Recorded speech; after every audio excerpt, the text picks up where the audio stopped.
بسم اللہ الرحمن الرحیم۔ رسول اللہ صلی اللہ علیہ وآلہ وسلم کا ایثار اور جناب فاطمہ سلام اللہ علیہ کی ہمدردی۔ کتاب رسول اللہ صلی اللہ علیہ وآلہ وسلم کے معتبر واقعات، مؤلف سید محمد حسن رضوی۔ صحیح السند روایت میں امام علی علیہ السلام واقعہ نقل کرتے ہوئے فرماتے ہیں، ہم نبی اکرم کے ہمراہ خندق میں تھے، اتنے میں جناب فاطمہ روٹی کے ٹکڑے اٹھائے تشریف لائیں اور انہیں نبی اکرم کی خدمت میں حاضر کیا۔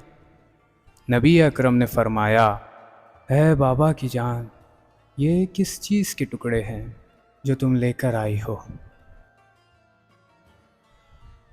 جناب فاطمہ سلام اللہ علیہ نے اس طرح جواب دیا، اے میرے پیارے بابا جان، میں نے حسن اور حسین کے لیے روٹی پکائی تھی، جس میں سے کچھ روٹیاں آپ کے لیے لے کر آئی ہوں۔ نبی اکرم صلی اللہ علیہ وآلہ وسلم نے فرمایا، ہے میری بیٹی، گزشتہ 3 دنوں میں یہ پہلے لقمے ہیں جو تمہارے بابا کے منہ میں جا رہے ہیں۔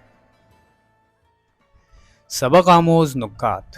پہلا نکتہ، نبی اکرم صلی اللہ علیہ وآلہ وسلم نے مدینہ منورہ میں پہلی اسلامی حکومت کی بنیاد رکھی تو اسلام دشمن عناصر نے اس چراغ نور کو بجھانے کے لیے مسلسل جنگوں کا سلسلہ شروع کر دیا، جس کی وجہ سے اسلامی ریاست فقر و غربت کا شکار ہو گئی۔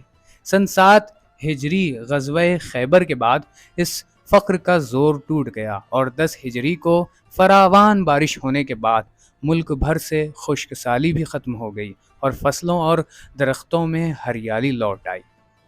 دوسرا نکتہ، اسلامی ریاست کے قیام کے بعد اہل اسلام کو مختلف قسم کے سخت اور شدید مشکلات کا سامنا کرنا پڑا، جن میں سر فہرست کفار و مشرکین کی جانب سے مسلحانہ جنگوں کا سلسلہ، اقتصادی پابندی کا سامنا،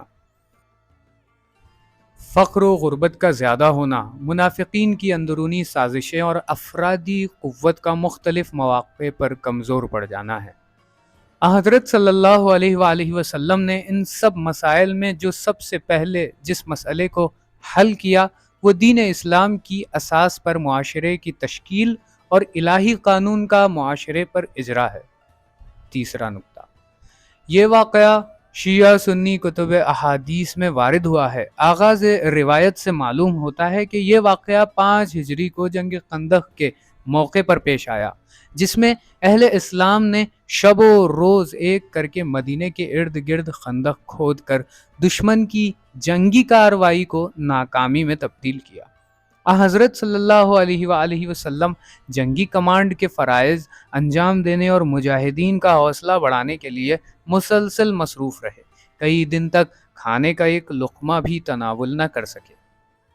چوتھا نکتہ، جنگی حالات کی گہما گہمی میں جناب فاطمہ سلام اللہ علیہ مسلسل حضرت صلی اللہ علیہ وآلہ وسلم کی فکر کرتی تھی، چنانچہ مختلف زوجات کے ہوتے ہوئے بھی حضرت کھانے کی غرض سے گھر تشریف نہیں لے جا سکے۔ جناب فاطمہ سلام اللہ علیہ خندق کے اندر حضرت کے لیے کھانا لے کر آ گئیں اور نبی اکرم نے 3 دن میں پہلا لقمہ تناول فرمایا۔ نکتہ پنجم، اس واقعے میں 3 اہم امور کی نشاندہی ہوتی ہے۔ الف، میدان جنگ میں خواتین غزہ اور مرہم پٹی وغیرہ جیسے امور انجام دے کر لشکر حق کی تقویت کا باعث بن سکتی ہیں۔ دین اسلام نے خاتون کو تمام مشکلات میں مردوں کا مددگار قرار دیا ہے۔ نکتہ با، بھوک کے اندر اللہ تعالیٰ نے روح و نفس کی قوت رکھی ہے، لہٰذا بعض محققین نے اس واقعے سے بھوکا رہنے کی فضیلت کو اخذ کیا ہے۔ جیم، اسلامی حاکم کو ایثار و قربانی کی عملی تصویر ہونا چاہیے، چنانچہ حضرت اپنی ذات پر دوسروں کو ترجیح دینے اور ان کی جان و مال و آرام و سکون کا خیال رکھتے تھے، لہٰذا لیڈرشپ کی اعلیٰ صفات میں سے ایک ملت کے لیے ایثار و قربانی کا عملی نمونہ بننا ہے۔